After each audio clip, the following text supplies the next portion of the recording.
সোজা পথে স্বপ্ন দেখা। বহু বছর আগে মাধবপুর গ্রাম মানেই ছিল সেই ধুলো ভরা আঁকাবাঁকা মেঠো পথ। কিন্তু ৫ বছর আগে সরকারি উদ্যোগে গ্রামের মাঝখান দিয়ে তৈরি হয়েছে চওড়া মসৃণ এক পাকা রাস্তা।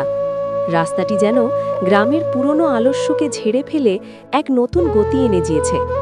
প্রশান্ত এই রাস্তার ধারে তার বাবার পুরনো চা দোকানটিকে নতুন করে সাজিয়েছে।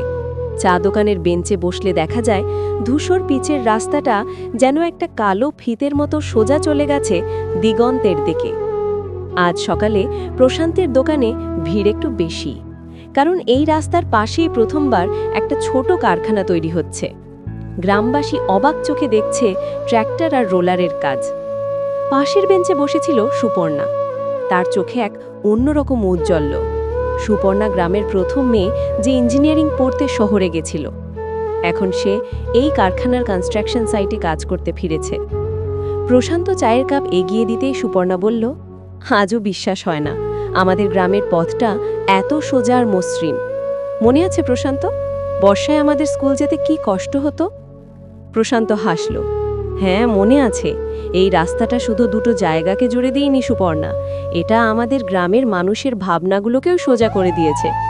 আগে শহরে যাওয়া মানে একটা বড় ঝক্কি ছিল, এখন যেন চাইলেই চলে যাওয়া যায়।